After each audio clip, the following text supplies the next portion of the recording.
You can see this is from 42 plantations. We can see here that they almost reach the green status, and 6 of them are gold status. But we still have a problems with several plantation with are in the blue status. So then we need to work a lot to make every single plantations to reach the green status at least. So then by applying this index, so then we hope that this is still very beginning, yeah.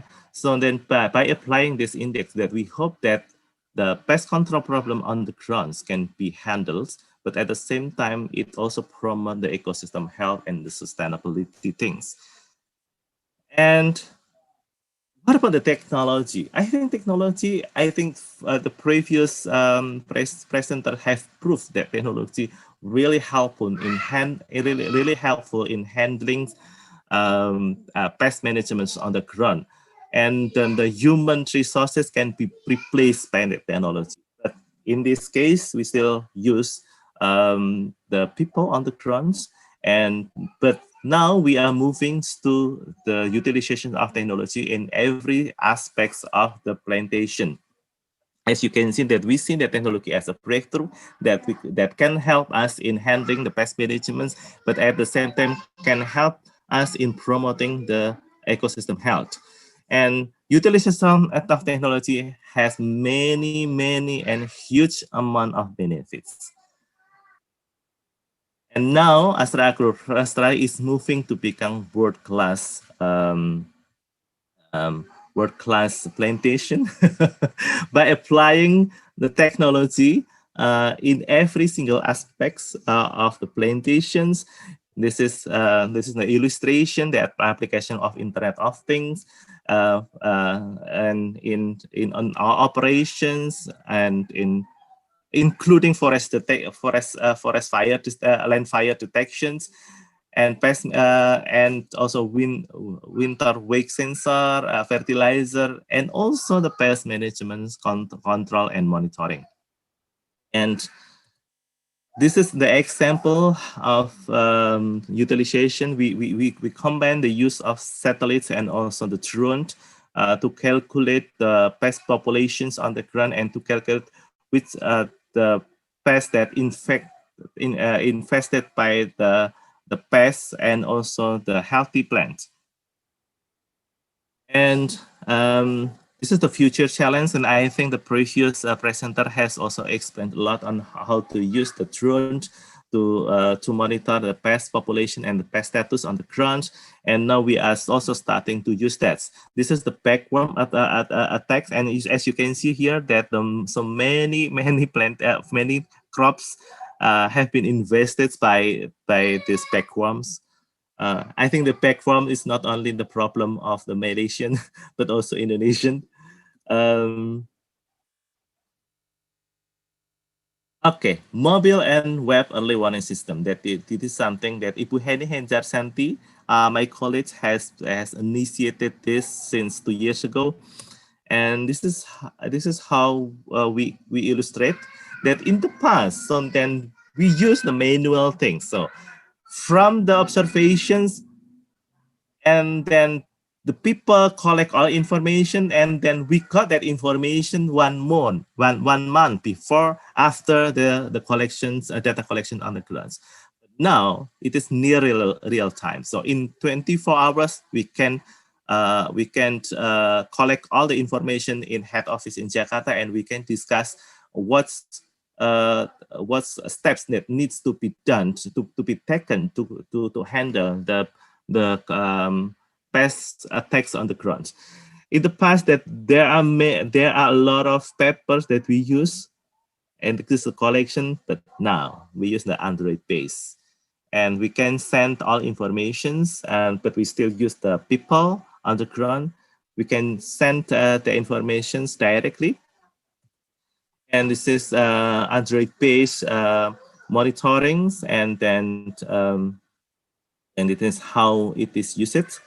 And as you can see here, that we can a picture of pest attacks. This, as you can see here, that red color meaning that is the high infestations of pest populations, and green one is okay, and this is safe. And at the right picture, as you can see, this is the coordinate of the crops that we observe, and we already set up the coordinate of every single plants for the observations. If the people on the ground, if they do not do that, then we can monitor whether our people on the ground doing the right job or not. So finally, we have a lot of benefits of utilizations of technology that can increase the productivity, efficiency, time, energy, the accuracy of data, and also the quality, and also the faster and more accurate decision making. And this is very environmentally friendly.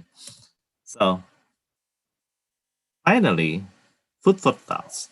Pest management in large-scale oil palm plantations should be looked by considering landscape complexity and characteristics. Integrated pest management index can be a promising tool for evaluating the status of uh, plantation in relation to pest control and also ecosystem health. Technology utilization in pest control is a must in adapting the future challenge in relation to sustaining productivity and also the enduring sustainability. Okay, thank you very much, Dr. Najib. So then I turn the floor to you.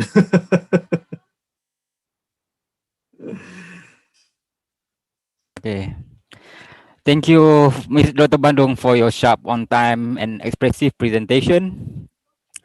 So, as we can see here on the slide, Astra Agro has a huge plantation area, more than 287,000 hectares, covering Aceh, Riau, Kalimantan, and Sulawesi. Lepidoptera like to lay their eggs on our palm tree, patchy and random. How we can use Doraemon bag, bedworm in Sumatra using IPM approach. Tunera subulata managed to attract more parasitoid. Cassia cycanus, Cassia cobanensis. Cycanus as a predator is ready to control bedworm, as exploited by Astra.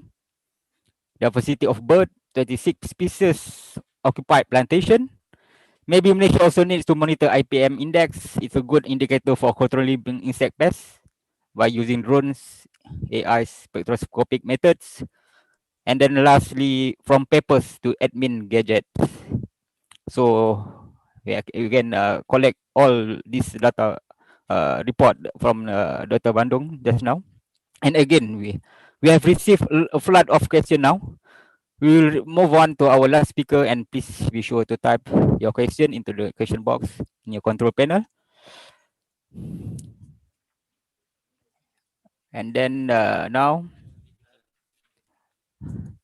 we move on to the last speaker for this webinar, Mr. Muhammad Izzuddin Anwar. He is a research officer at Agronomy and Geospatial Technology Unit, Biology and Sustainability Research Division of Mpob. He is an expert in remote sensing and drone application attached with hyperspectral camera to detect Ganoderma diseases in oil palm. He has wrote a lot of research articles and presented in many local and international conferences.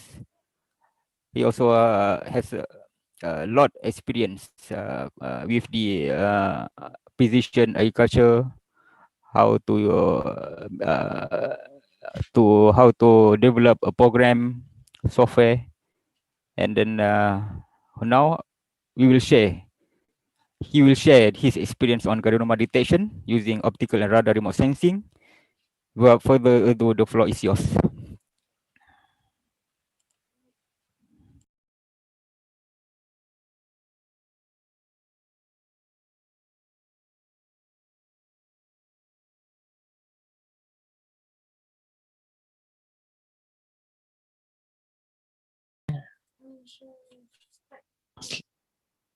Dah share? Show, okay.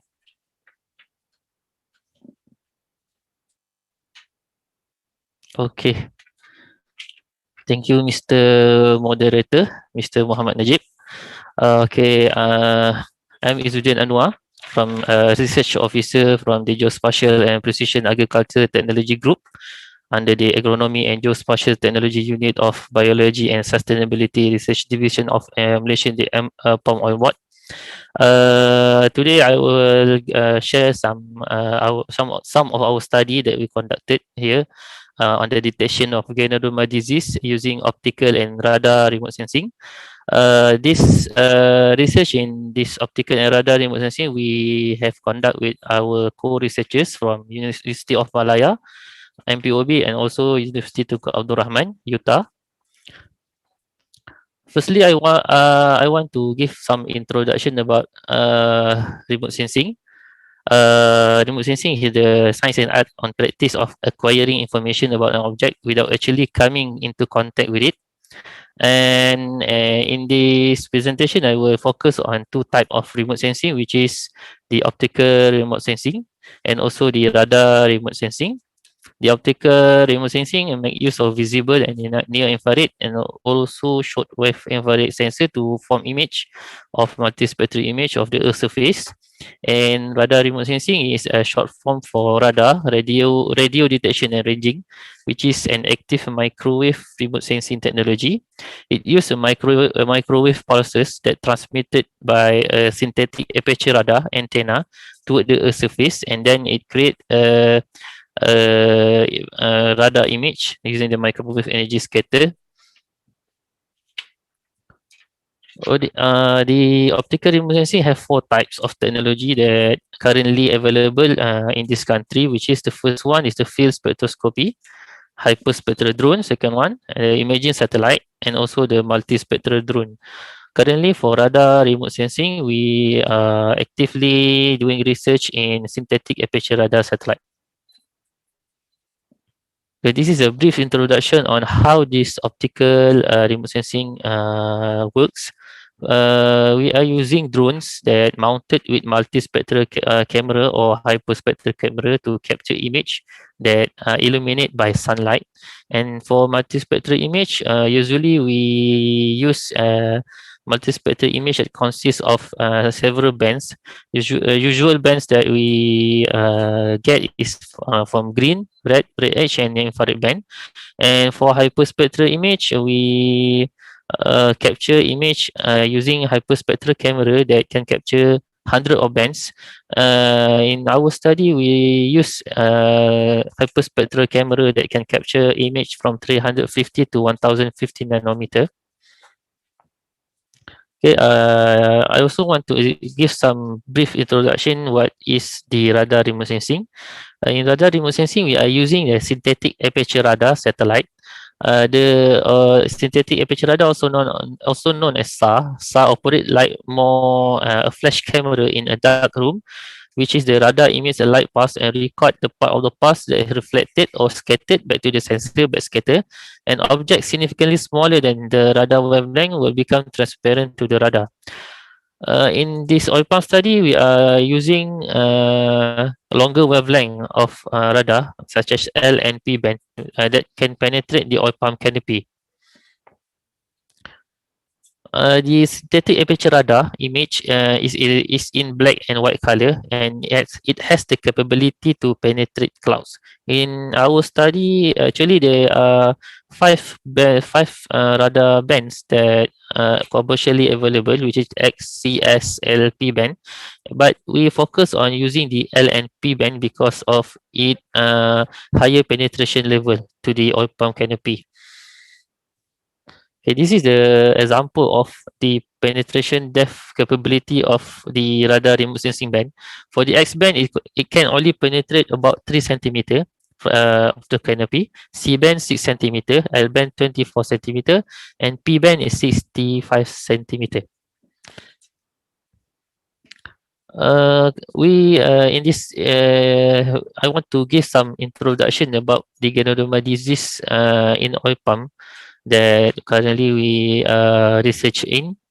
The Ganoderma disease is a main major disease in oil palm that jeopardize the oil palm industry and cause a severe loss to the economy.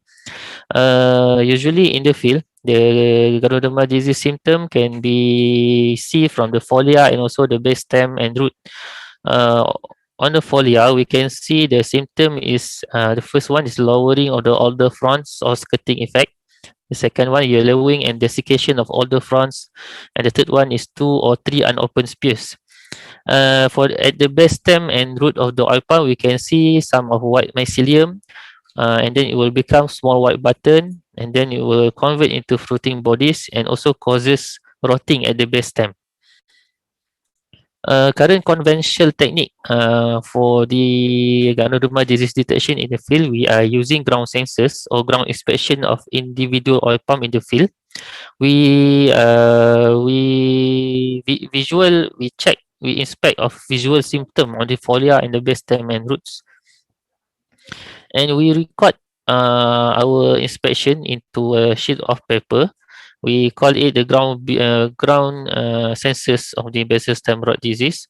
Usually, we record the Ganoderma disease into several level of severity index, which is healthy, mild, moderate, severe, or dead palm. This is the Ganoderma disease severity index that we use when we record the Ganoderma disease sensors in the field.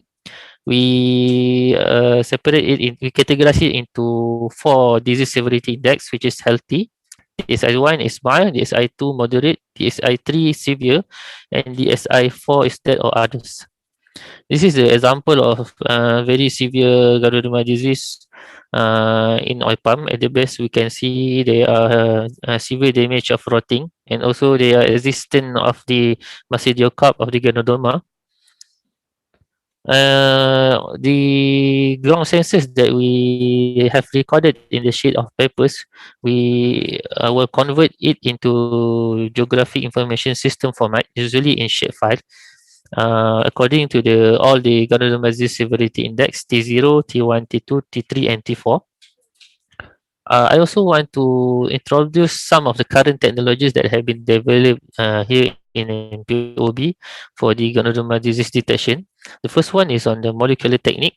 We already have the PCR DNA kit and also ELISA PAB, which is a lab-based technique in order to confirm whether the oil palm in the field is infected or not for the Ganoderma disease. Other than that, we also have made study using biosensor that collect the volatile organic compound from the from the oil palm, and to confirm whether is it infected or not.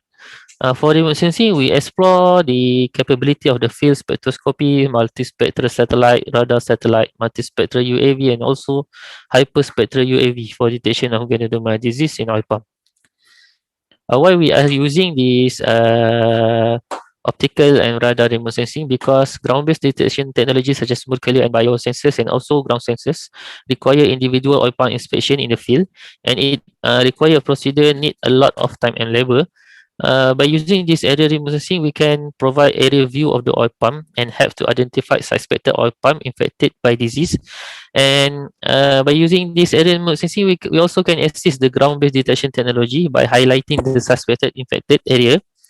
And then after we have identified the suspected oil palm, we can use the ground-based technology, molecular, to confirm the infection of the Ganoderma. I give some example of the advantage of the aerial remote sensing. For example, time of needed for 10 hectare area ground inspection for a plantation which have 160 palm per hectare. It will use 1,600 minutes or about 26.7 hours to cover all 10 hectares. Meanwhile, using the area remote sensing, we can cover about 100 hectare over 15 to 20 minutes flight time. I will also want to give some explanation on the background theory that we use for detection of Ganoderma disease using this optical remote sensing platform. We first focus on the oil palm that in the plantation. The precondition of this optical remote sensing to work is we must ensure that the ground free from water stress. Because Ganoderma, when it attack the root, it will trigger the chemical signaling abscisic acid due to dehydration of the root, and this dehydration of root will cause a chemical signal that cause stomata closure, and this reduction of stomata conductance is very correlated with the photosynthesis on the and the chlorophyll content. So by using this optical remote sensing, we can detect the changes of the photosynthesis and the chlorophyll content by using the spectral signatures. We can see in the slide at the right side the difference between spectral signatures of healthy, mild, moderate, and severe. We can see there are several part of the spectrum region have a very clear difference. The preliminary study that we conducted here with our research collaborators is in using the field spectroscopy back during 2010, 2011, and 2012. We are using field spectroscopy, which is a hyperspectral remote sensing technique that provide non-destructive measurement to differentiate between healthy and infected oil palm. This field spectroscopy technique refer to the application of handheld spectroradiometer to retrieve spectral reflectance from the oil palm canopy and also leaf. The spectral reflectance are measured as percentage of reflectance from the oil palm canopy and leaf after the elimination of the sunlight within a certain spectrum range. Our research using the field spectroscopy, we managed to develop several spectral indices from first derivative of spectral reflectance data to differentiate between healthy, early, and severe Ganoderma disease infection. We managed to develop six spectral indices, which is ratio 2, ratio 3, MSR 19, 15, 7, and ratio 1. The accuracy for this technique is different between oil palm ages. For immature, we can achieve accuracy about 87.5%. But for young, the accuracy will be decreased to 80%, and for mature, the accuracy will also decrease until 75%. We also have upscaled this field spectroscopy technique into airborne hyperspectral for the Ganoderma disease detection in oil palm. This work is collaboration with the UPM and University of Malaya. We conduct this study during 2009, and we are using a big type of hyperspectral camera back then, using the iStar Eagle that can capture hyperspectral image from the range of 490 nanometer to 979 nanometer, and consists of 128 bands. This study had been published in 2018 in Journal of Oil Palm Research.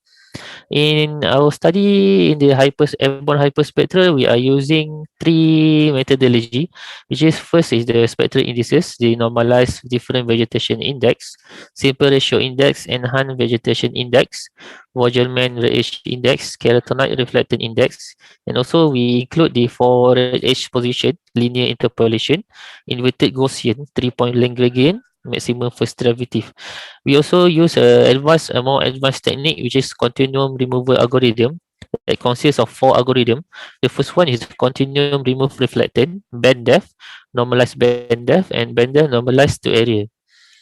Our result from the airborne hyperspectral analysis, we found that there are significant difference between all the Ganoderma disease severity index when we combine two continuum removal algorithm, which is the band depth normalized to area and normalized band depth algorithm. This result have been published is within 2018 in Journal of Palm Research. We also have continued our study by using the hyperspectral camera that mounted on drones. We are using now a resonant PKL camera, hyperspectral camera with spatial resolution of 10 centimeter. They can capture image with 300 band from wavelength ranges 350 to 1050. This hyperspectral camera is more advanced than the previous one that we used in 2009. But the analysis and the validation of the result for this hyperspectral UAV is in progress. It is part of my PhD now. I also want to share some of our finding when we are using multispectral remote sensing. We start to use this multispectral remote sensing during 2014. We have conduct this study in Perak State. What some in one plantation located in Lekki, Perak. The area is with good management and no other diseases and pests were identified in the area. For multispectral remote sensing, we are using a Sequoia multispectral camera that can capture 4 different band, which is green, red edge, and also near infrared. The camera mounted on small drone, lightweight drone, which is the DJI Phantom 4 the UAV drones. And then when we have captured the image, we have pre-processed it where we do the radiometric and geometric correction. We analyze the 4 band image to generate a force color image. The force color image is a group of color rendering method used to display image in color which were recorded invisible or non-visible part of the electromagnetic spectrum. And from this analysis, we found that the best combination is the green, red, and red edge combination. As we see in the slide, we can see that there are very different visual display from the healthy and moderate and also severe. But for mild, the visual display is very similar. From the force color composite, we use it as input for object-based image analysis or OBR. This object-based image analysis, we use the combination of watershed segmentation and also support vector machine to classify the image into the ganoderma disease severity index. And after that we calculate the accuracy by compare it with the ground sensors.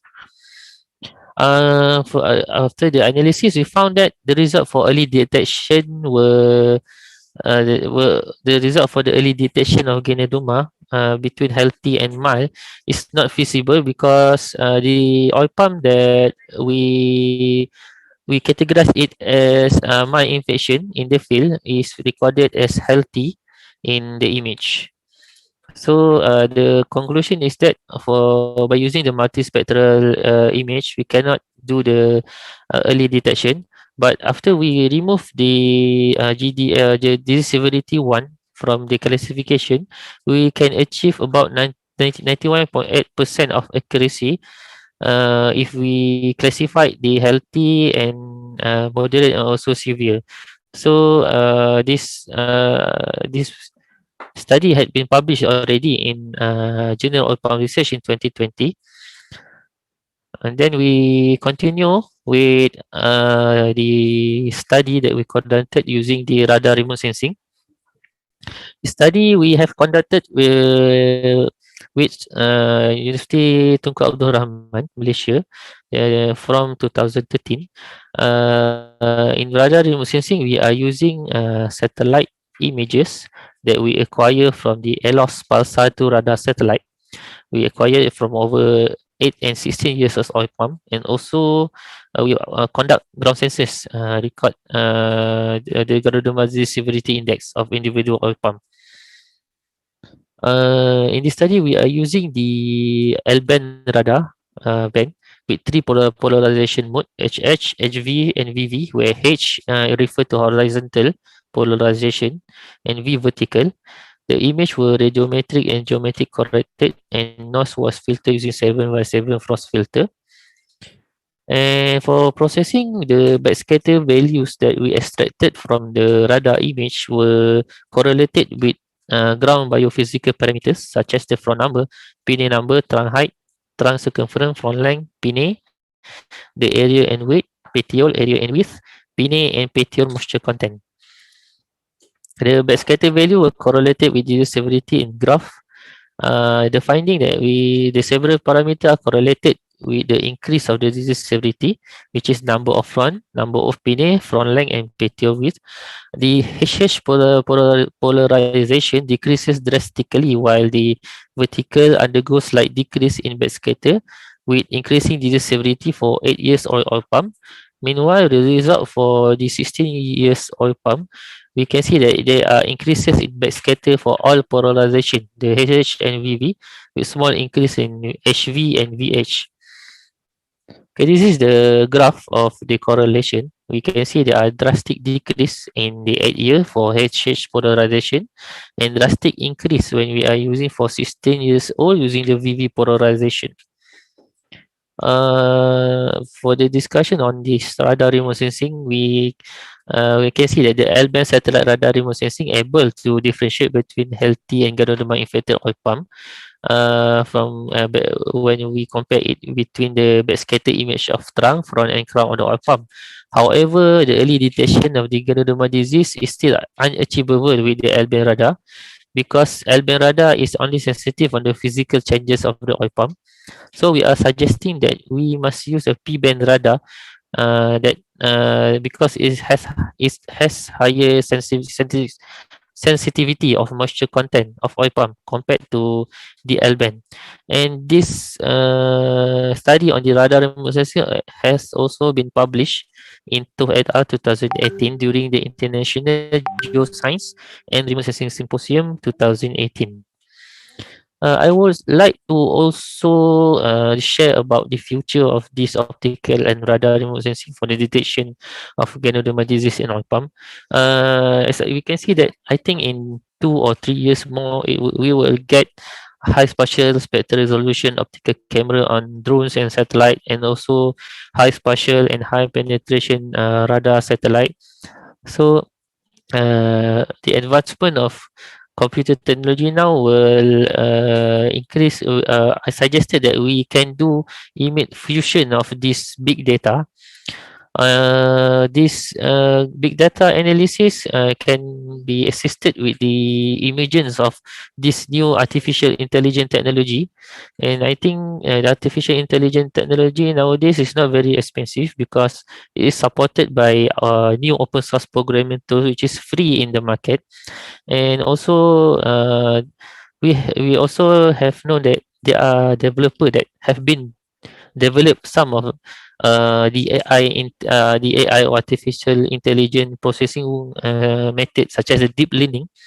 In this case, we are preferring on the three-dimensional convolutional neural network, where we can process the spectral or backscatter and also the image of the 2D image in order to get a better classification between all the Ganoderma disease severity index, and then we can develop a near or real-time Ganoderma disease detection in oil palm. We can call it as the AI assisted Ganoderma disease detection and control management system based on the disease severity.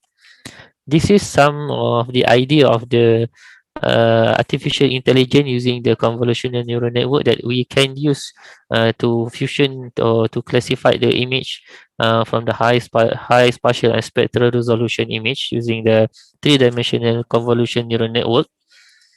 And then this artificial intelligence system can assist managers in order to classify the oil palm in the plantation based on severity in order to select the best control such as early control, severe control or prevention.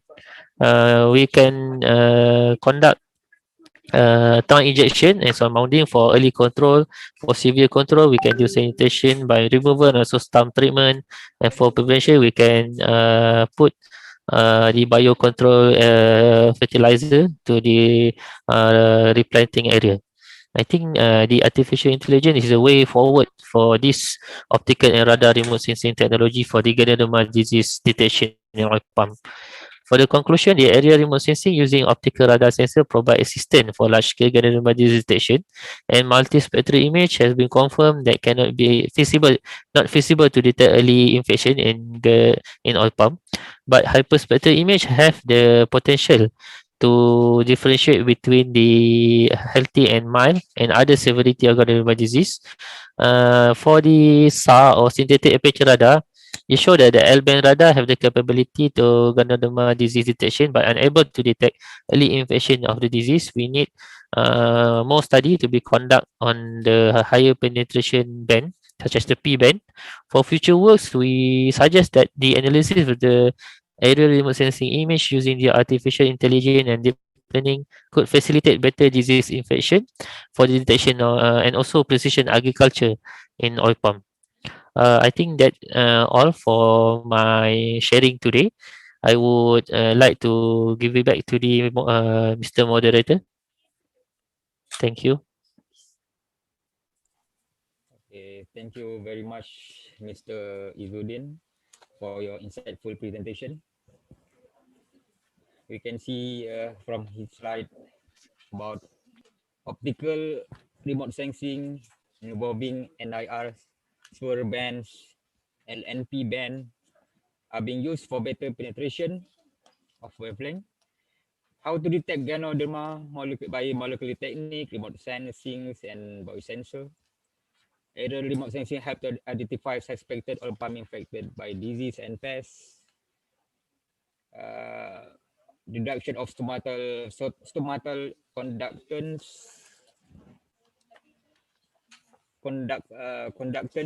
correlated with photosynthesis. Non-destructive measurement to differentiate healthy and unhealthy palm. Accuracy reduced by 5% for different ages of treated palm.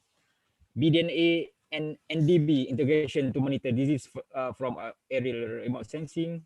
L-band satellite able to differentiate healthy and infected oil palm by radar backscatter images.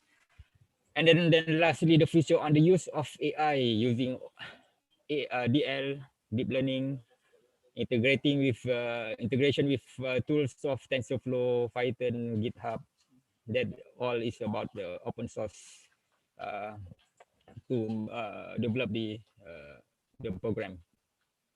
So it's now we are going to begin the answering the question submitted during the today's presentation. So time is moving fast. We now only have another 15 minutes for Q&A session. As a reminder, you can still submit question through the question panel in your attendee control panel. So we now we move to the first question. I think we can start with Dr. Muhammad Mazmira first. And then I hope that all speaker can on their speaker MIC. So I will start with Dr. Mazmira. So question from Anwar Morales Rodriguez. So the question, how long is the life cycle of the insect? Okay, for this study, we focus on bedworm species Metisa plana, and the life cycle for Metisa plana is 3 months, and the female pupae actually can hatch 300 eggs in one life cycle. Okay, Dr. Mas. Okay, thank you for your answer. And then we move to another question for Dr. Bandung. Question from Dr. Norman Kamarudin. Dr. Norman, come on. Okay, the question, did you monitor the beneficial plants establishment and other factors such as terrain difficulties, which could contribute to the focal infestation of nettle caterpillars in the central block? Can you repeat again? Because Okay, of your voice is like... I will repeat again. Did you monitor the beneficial plants establishment and other factors such as terrain difficulties which could contribute to the focal infestation of nettle caterpillars in the central blocks? Okay, so then we planning to. So then all the beneficial crops are planted in the vicinity of the plantations, yeah, and the block, in the margins of the blocks, but not in the center. But we are planning to, because of that the center, one block is about 30 hectares. It is a large area. So then I think in the near future that we would like to set up research that, for example, in the, not really in the center, yeah, maybe we can put sunspot inside the plantations in, for example, in one block, and then we can set up some species of non-crop vegetation inside, and we would like to see the effects. Yeah, but for now, for the operational, so then we only planted all the non-crop vegetations and flowering herbs in the margins of the plantations. So in one block, yeah, but not in the center, in the central of the block. So is this the question? Is it the questions? Yeah, yeah, yeah. Okay, Dr. Bandung. Maybe we have to proceed to another question because I have a lot of questions now. Okay. So thank you very much, Dr. Bandung. Okay. So we proceed for another question. For Mr. Cheong from Polar Drone, this special question about the drone. So how long can the drone be flown per full battery charge, and how many batteries you need for spraying per hectare? Thank you. Yep. So to answer that, the currently for battery technology for drone spraying, per flight it's about 20 minutes.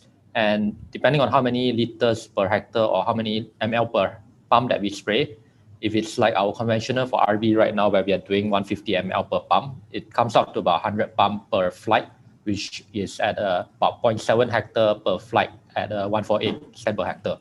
So that's the standard right now. I think to elaborate a bit more on that, there's a lot of people that is concerned about the usage of electric battery for UAV sprayers as well, where you need a lot of battery charging time and swapping, which cause inefficiency.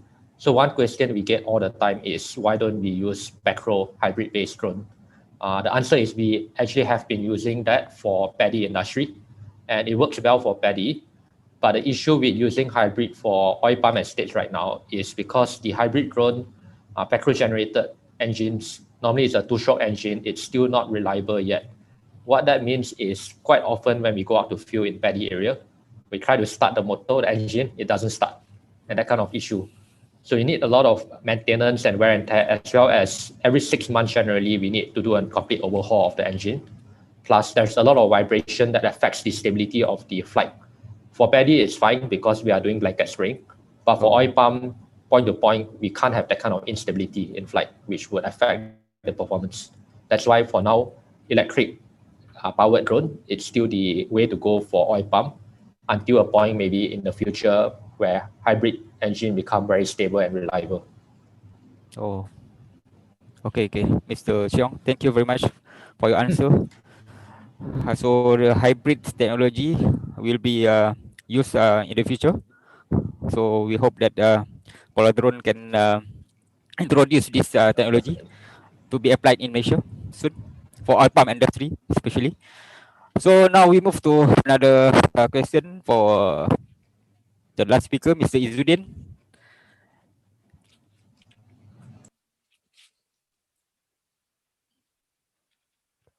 For Mr. Izzuddin, confirmation of infection for accuracy testing was by physical visual sensors, tomograph, or molecular method. So you the question from Mr. Yu can go. Maybe you can elaborate this, Mr. Izzuddin, confirmation of infection accuracy testing. Okay, thank you, Mr. Moderator, for the question to Mr. Yu Kengo. Currently, we are doing the confirmation of the infection for the accuracy testing using visual sensors by visual inspection of individual oil palm in the field. We inspect each of the individual palm for the foliar symptom and also the existence of the Ganoderma fruiting bodies at the base of stem and also roots. The oil palm can only be confirmed infected by Ganoderma if they are existent of fruiting bodies, what mycelium or rotting due to Ganoderma at the base of the stem. If we inspect pumps with foliar symptom, but there are no existence of the Ganoderma fruiting bodies at the base of stem, we doesn't include it in our accuracy testing, because the basic disease severity index that we use, we must include the existence of the fruiting bodies at the base of the stem. I think that's me answer your question. Okay, thank you, Mr. Izzuddin. So now we go back to question for Dr. Masmira.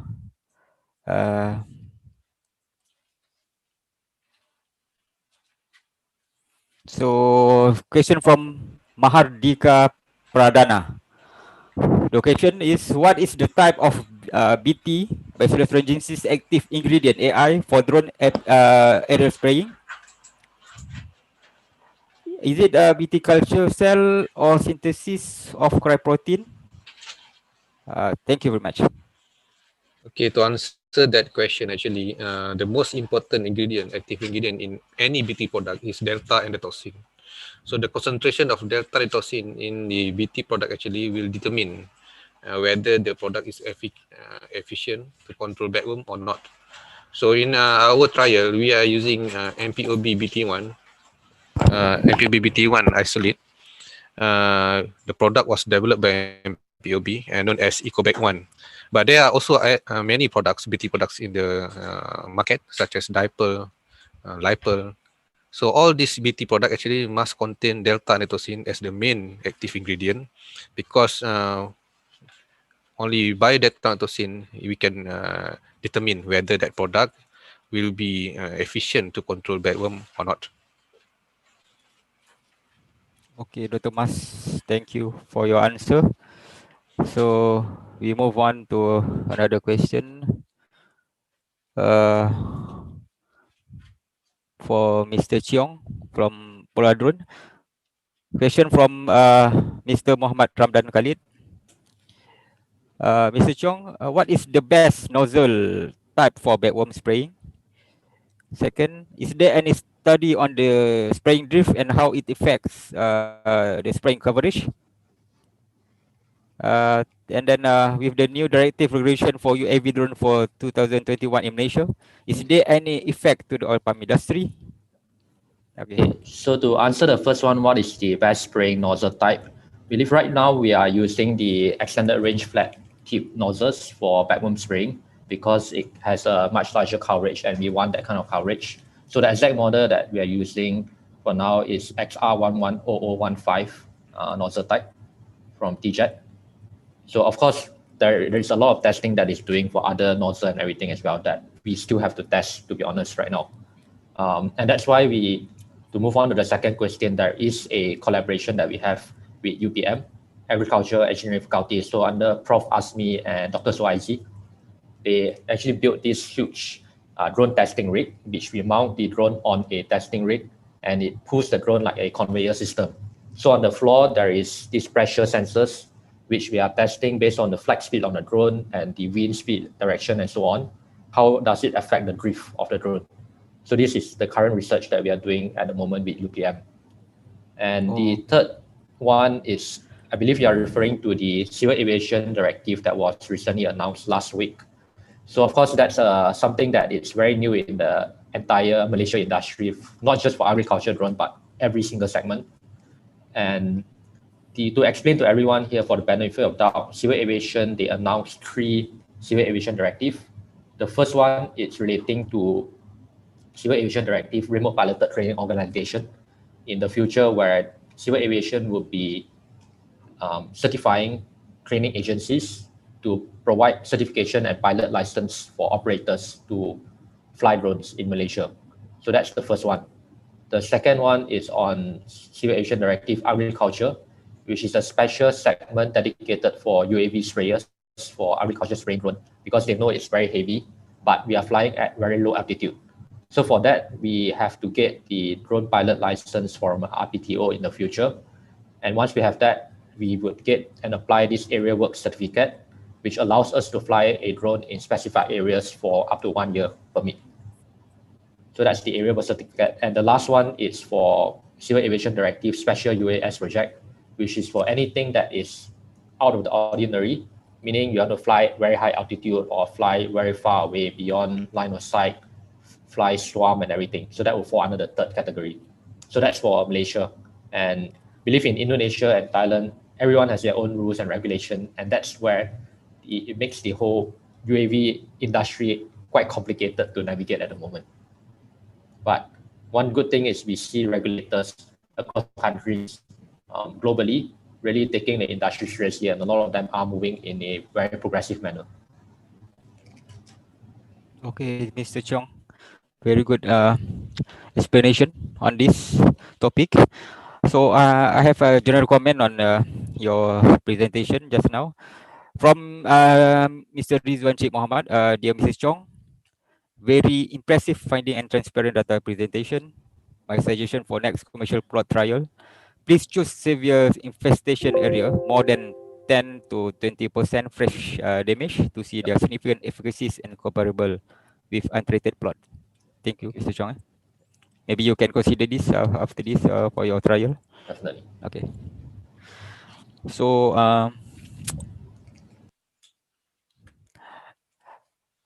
we will continue with another question for Mr. Dr. Bandung.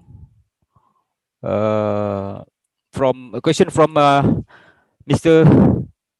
Joko Prijono from Indonesia. So the question, all broad spectrum synthetic pyrethroid insecticides are still used for the control of oil palm pests. Are newer and safer insecticide too expensive for oil palm pest control? Dr. Bandung? Okay, I think that's the question from Pak Joko Priyono. So I know. Pak Joko. It's not from me, because of okay, but I'll try to answer the questions from Pak Joko. So then what I can answer is that we never have a stock of pesticide in our plantations, in our factory. And then we always use the first is Bacillus thuringiensis for controlling the pests on the ground. But for the pesticide, we always use we only use in the when the outbreak in large scale plantation. So then we always try to use the optimizations of the ecosystems of the natural enemies underground. So then and we are in Indonesia, the utilizations of pesticides is always reference on the regulations from the Komisi Pesticida. And as I can see, Pak Joko, that we prefer to use the biological control agents. And as you can see in the presentations, that the cost, of course, is always higher using the pesticide compared to the use of IPM and also biological control. So this is what I can answer with Pak Joko Priyono's questions. Okay, thank you. Okay, thank you, Dr. Bandung. So now the time is 12 p.m. and then due to time constraint, we need to stop the open forum for today's webinar. So for your information, we have received 75 questions today. Later, maybe all speakers will reply those questions through email. So now we have come to end of the webinar session. Thank you everyone for attending today's webinar, the first ISOPA webinar 2021. Last but not least, I would like to record my sincere thanks and appreciation to all who are present here, in particular the speakers from Malaysia and in Indonesia, participants from both countries, and the committee members who have worked hard in organizing this webinar. I will therefore take this opportunity to invite you to join in as a ISOPA member and participate in future events organized by ISOPA. If you have any other question, please contact our secretariat via email, secretariat.isopa@gmail.com. Once you leave today's webinar by clicking leave button, you will receive a survey on the presentation, and we will appreciate if you will complete that and provide your feedback. And you will also receive a follow-up email within 20 to 48 hours containing presentation slides that have been filtered and sorted out by the speakers. So lastly, on behalf of ISOPA committee members and our presenters, thank you very much for joining us today, and have a great rest of your today. Thank you very much.